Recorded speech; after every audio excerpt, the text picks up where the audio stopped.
Okay, be honest with me for a second. If someone you love handed you a chicken nugget shaped suspiciously like a ring and asked you to spend forever with them, would you say yes? Like, right there, under fluorescent lights, with the smell of fryer oil in the air and a kid dunking fries into chocolate shake like it's a science experiment.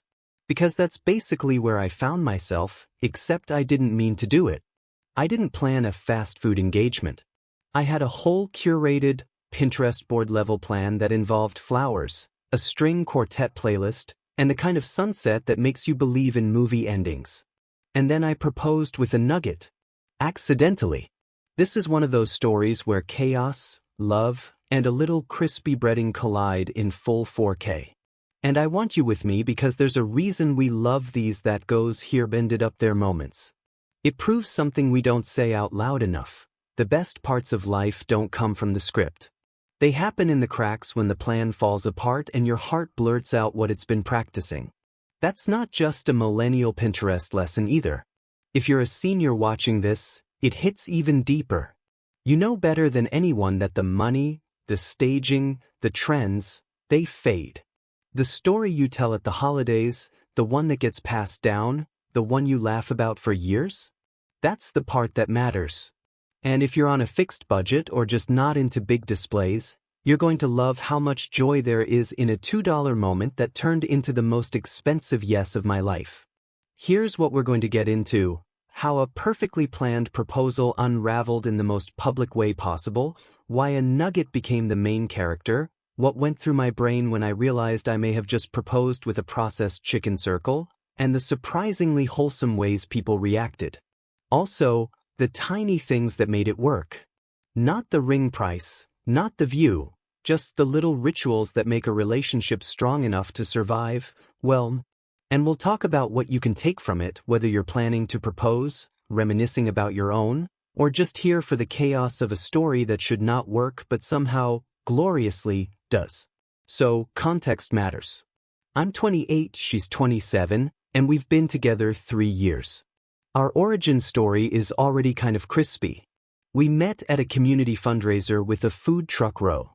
She was volunteering at the bake sale. I was in a line that somehow always chose the slowest vendor. The shortcut she recommended was a nugget stand where the sign said, "Shaped like feelings." We made jokes about who decided feelings were bite-sized. I bought her a nugget sampler as a thank you, and we sat on a curb sharing sauces like we'd known each other longer than an afternoon. The first time she laughed at a stupid pun I made about honey mustard being the Beyoncé of condiments, I was done for. Ever since, nuggets were our thing. Long drives? Nugget detours. Promotions? Nugget toasts. Bad days?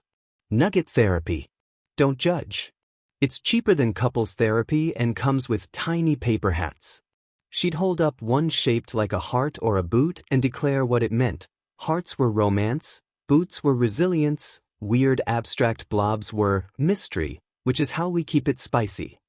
We made a game out of it. It wasn't fancy, but it was ours. So yeah, that's the backstory of the nugget that changed my life. Now let's talk plan. Because I had one. I'd bought a ring.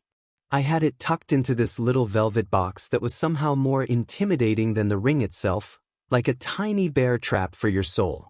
The idea was, botanical garden at golden hour, her favorite song acoustic in my earpods, our friend pretending to run into us, to take pictures. The works.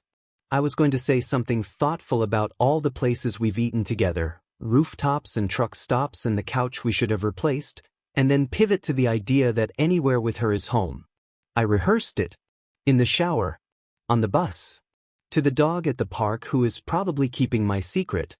The universe heard me rehearsing and said, "Cute." On go day, the sky opened like a busted soda can. Not drizzle. Biblical. The garden called and said the paths were flooded, and the photographer friend texted me a photo of his car, which was also flooded. My inner planner, the part of me that color codes calendar events, just fizzled. I told myself to reschedule, be an adult, wait for the perfect moment. But I'd already invited my nerves to the party, and they showed up early, jittery, and overcaffeinated. The ring box was burning a square in my pocket. We were in the car, windshield wipers doing CPR, and the only thing I could think was, just keep her happy, keep it light, keep the day afloat. So we did what we always do when the plan dies. We pulled into the nearest fast food place with the bright red sign you can see from space. It was a refuge. It smelled like salt and soap, the floor squeaked just slightly under your shoes, and there was a kid in a dinosaur hoodie explaining taxes to his patient grandmother via a ketchup packet economy. We slid into the booth with the wobbly table leg and ordered nuggets because that's our comfort food, okay. The cashier had the exact energy of a person who has seen some things and none of them involved proposing next to a soda fountain. The tray landed between us. She opened the box and made that little "oh" sound she does when food is cute, because one of the nuggets was this perfect ring shape, like an O. Not a horseshoe, not accidentally connected. An O. Honestly, it looked like it had been punched by cup. She held it up on a napkin and tilted it so it caught the fluorescent light. "Babe," she said, eyebrows up, and her eyes were laughing, "tell me you see this." My brain, unhelpful, went straight into sitcom mode. I picked it up between two fingers and did a fake posh accent, which is how I handle stress apparently.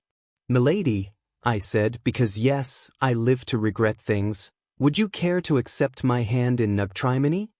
I leaned a little on the joke. She laughed, soft and surprised, the way she does when she's touched and trying not to cry in public. I love that laugh. And then everything slowed. She looked at me like she was seeing a movie she'd always wanted to watch. The room got quiet, at least in my tunnel of panic. That's when I remembered the weight in my pocket. The ring. The actual ring. My stomach went weightless like a roller coaster drop. It felt like the universe was tapping me on the forehead with a greasy finger saying, "So, you gonna?" On one hand, this was ridiculous. On the other, it was us, distilled. No curated foliage. No orchestrated lighting. Just salt, laughter, and a circle made of chicken. My mouth went rogue. I heard myself say her name in that voice people use when they're about to say something true. The nugget was in my hand between my thumb and forefinger like a tiny halo. She put her elbow on the table and rested her chin in her palm, eyes wide and wet and not blinking, and suddenly the thing that had felt impossible in a perfect garden felt obvious between two paper cups. I slid out of the booth without meaning to, knees bumping the sticky floor, the table wobbling, a fry suiciding itself over the edge like an exclamation point to the moment. I was down there, not quite kneeling because the floor looked like a consequence, but definitely lower than sitting, suddenly aware of the kid in the dinosaur hoodie pausing mid-ketchup audit, the grandmother smiling so wide I thought her face would crack, the cashier leaning on the counter like he was watching the Olympics of bad decisions. I held up the nugget. I said the question. Not the practice speech. Just the question that mattered, the one every version of the plan was aimed at anyway. Her hand flew to her mouth. She made a sound that was half laugh, half sob, which vibrated in my ribs like a bass line. And for a heartbeat that felt like a week, the whole world hung there, in the beat between a joke and an answer, in the space between a plan and what actually happens when two people hear themselves say yes to a story they never planned to tell. She didn't make me wait a week. She whispered yes like it was a secret that had finally found its way home, then said it out loud because the kid in the dinosaur hoodie threw both hands in the air like he'd just seen a touchdown and we all deserved clarity. The room exhaled. Someone clapped. The cashier did this little drum roll on the counter with two plastic straws, like the world's cheapest wedding band. My knees remembered they were attached to a body and started shaking so hard I nearly baptized the nugget in barbecue sauce. She reached for me, eyes glossy, cheeks flushed, and in that moment a fluorescent-lit booth turned into the kind of place people write poems about, which is hilarious because the table number said 13 and the floor had a footprint that wasn't ours. Okay, I babbled, trying to stand, trying not to break the spell, pulling the nugget hand back because I remembered I'd brought an actual ring like a functioning adult. I fished the velvet box out of my pocket with the grace of a raccoon raiding a trash can. It opened to reveal that I had somehow managed to bop the ring into the honey mustard earlier. A tiny sunlit bead of sauce clung to the diamond, like a condiment tear. She laughed and it came out like a hiccup, pure joy and absolute disbelief. I wiped it gently with the corner of a napkin and said, "Look, it's a protective glaze. Because I default to dumb jokes when I'm overwhelmed, and also because, in my defense, you do not expect to be juggling jewelry and dipping sauces on the same day." I asked properly this time. Her full name, her whole face, the question without decoration. She said yes again with confidence, the kind that makes your spine stand up straighter. I slid the ring on, hands trembling, and for a breath I forgot there were other people in the room. Then the grandma at the next table touched her chest and said, 53 years for me, started with a Tuesday and a coupon. Don't you forget, a good story beats good lighting. The cashier called out, order 92 and eternal commitment, and everybody cracked up. He smiled at us with that soft pride strangers get when they witness something hopeful. That's the thing I didn't see coming. You think love is private, and it is, but it's also a public service. It's a little sparkler everyone around you gets to borrow for a second. If you've ever wondered how to make a moment live without spending a fortune, this is it. It wasn't the price tag. It was the ritual we'd built. Those silly nugget nights? They did the heavy lifting. Every inside joke we decided was important enough to repeat became a plank on the bridge we were walking across in that booth. I hear people stressing about the perfect line or the perfect view, but honestly, speak in your dialect. Ours just happens to be crispy. Whatever yours is, use that. The thing you do every Saturday morning, the route you always take home from the store, the song you hum when you're chopping onions. When you anchor a big ask to a small habit, it lands softer and truer. That's not advice so much as an observation from a guy who almost proposed into a puddle. We ended up sharing the rest of the nuggets like we were at a tasting menu.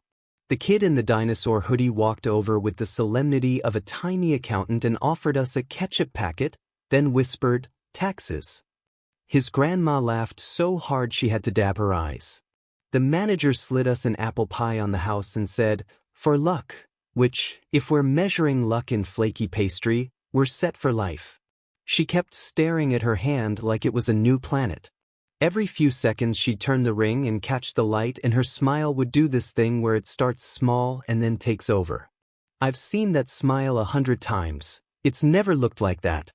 There was a moment, I felt it like a change in air pressure, where I realized someone had their phone up. I don't blame them. If I saw two idiots nearly dunk a diamond in honey mustard and get engaged next to a soda fountain, I'd take a video too. The cashier made a face like, "Be cool," and the guy lowered his phone a little. A girl in a varsity jacket asked if we wanted a picture and then took 6 because she understood the stakes. Half were off-center. One had my eyes closed.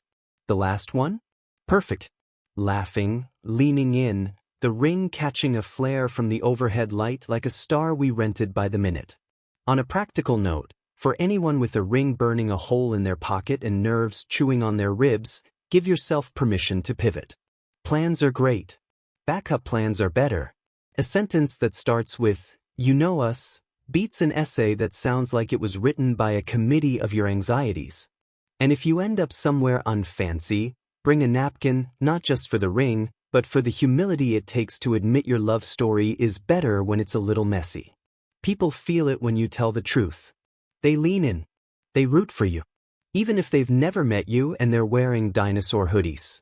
We called her mom from the parking lot because her hands were shaking and she wanted to show the ring in sunlight even though the sun was still playing hide and seek with the storm clouds. Her mom answered on speaker, suspicious and delighted before we even said the words. There was screaming. There was the thud of a phone hitting what sounded like a countertop. There was a chorus of "I knew it" from a cluster of voices because apparently our siblings had a betting pool I will not be repaying. My mom cried the kind of cry that makes you want to hug the phone. She asked if I'd done the speech I'd practiced. I told her no, I did something better. I told her I asked the question and got the answer, and she said, "That's all that ever matters." Moms are magnets. They pull the truth out of you. We sat in the car for a while with the rain turning the windshield into a lava lamp. She traced little circles on the fogged-up glass with the ring finger, which is the kind of metaphor you can't stage. My leg bounced with leftover adrenaline. The velvet box sat open in the cup holder like a tiny mouth breathing.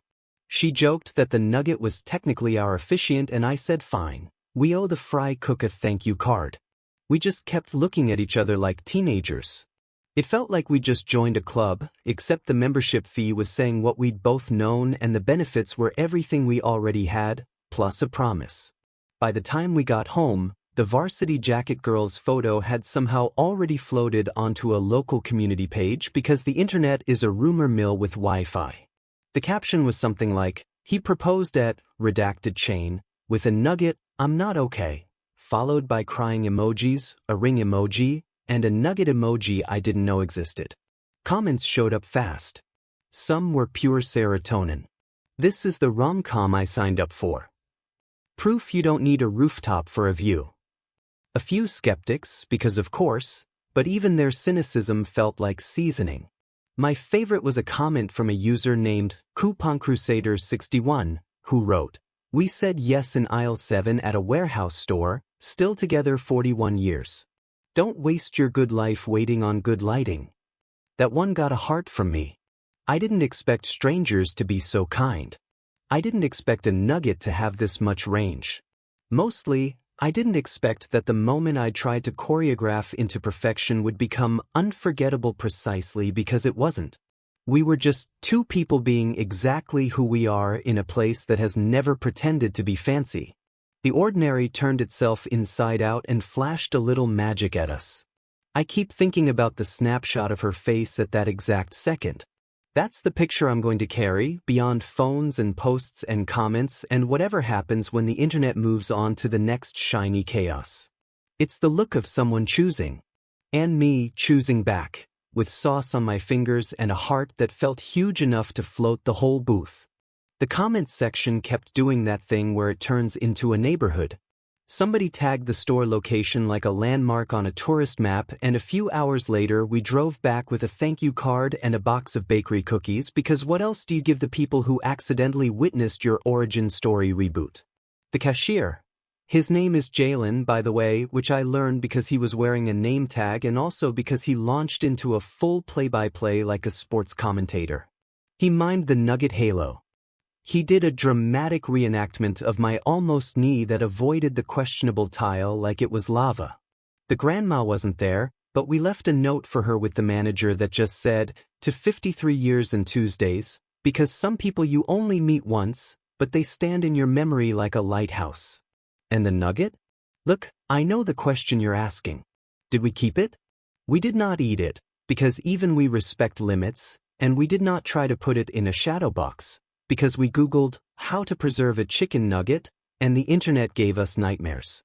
What we did instead was take about 100 photos of it on a napkin like it was a newborn, and later that week a friend with a 3D printer used one of those photos to make a tiny ring-shaped cookie cutter. Now we can make nugget-shaped sugar cookies that won't turn into science experiments if you forget them on a shelf. Truth be told, the nugget didn't need to survive.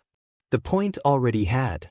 We had dinner with both our families in the safest neutral territory we could think of, my sister's living room, which is immune to conflict because her couch is so comfortable it pacifies people.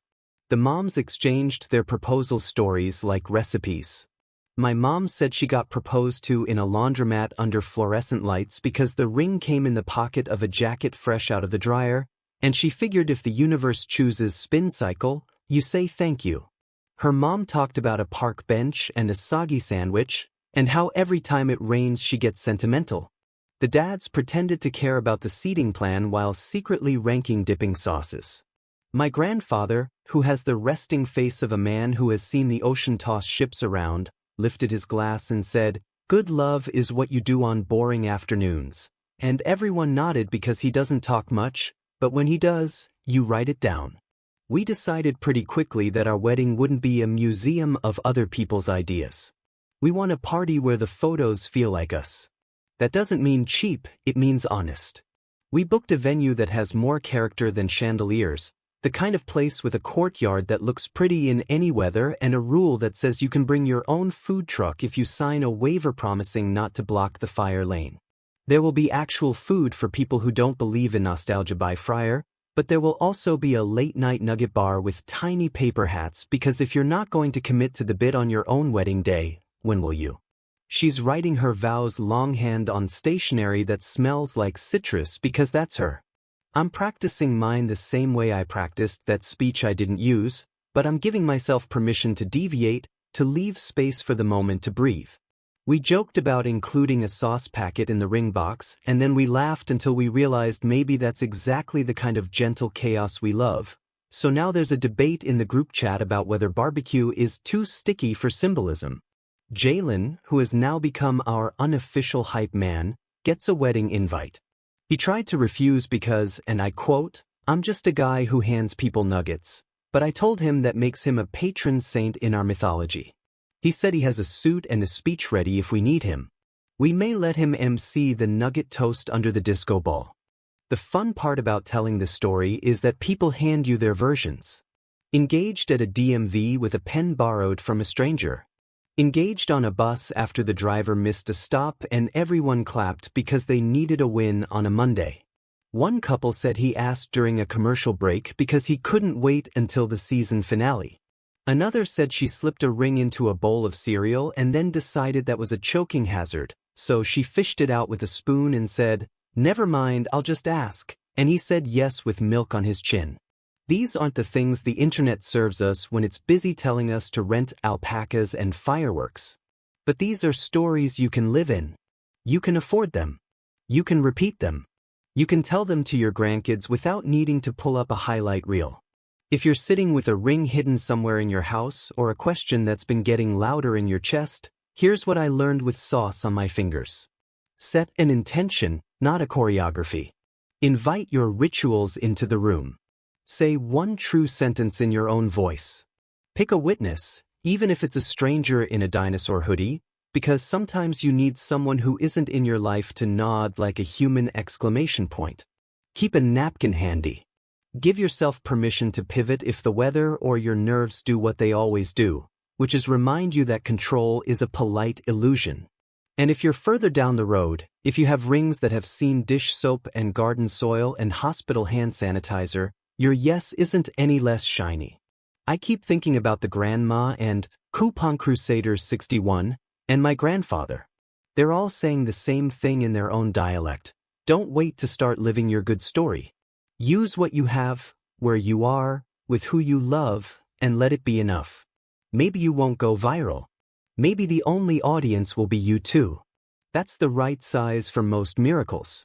We're keeping the card from the restaurant tucked into a scrapbook, and the 3D printed cookie cutter sits in a drawer next to the cork from the cheap sparkling cider we popped in our kitchen that night. I know these aren't heirlooms by any traditional measure, but they feel like little anchors you can put in your pocket. When I get anxious about guest lists or budgets, I open the drawer and there it is. A reminder that the center is just a question asked honestly and an answer that comes back like a landing place. This isn't me pretending that everything messy turns magical. Sometimes a soggy day is just a soggy day. But sometimes the world hands you a circle made of improbable meat and asks if you're brave enough to recognize your life when it shows up in sweatpants. We were. I hope you are too, in whatever form your circle takes. If you've got a story like this, or an opinion about whether a nugget should ever officiate anything, drop it in the comments. Tell me where you said yes, or where you didn't but wish you had. I read them. I learned from them. They make this little corner of the internet feel like the booth at the back of the restaurant where everybody's on your side. And if this made you smile, if it reminded you of someone you love, tap like so more people stumble into it, and subscribe if you want more reminders that ordinary is a lot closer to magic than we think. We walked out of that place into a light rain, holding hands because we always have and because now it meant more. The parking lot lights were flicking halos on every puddle. When I turned the car on, the radio was playing a song we don't even like, but I swear for 30 seconds it sounded like an anthem. That's the whole secret, I think. You make a choice, and then you keep choosing, And the world keeps offering you tiny stages where your life can be beautiful. Sometimes they're gardens at golden hour. Sometimes they're booths with wobbly tables. Either way, you get to say yes.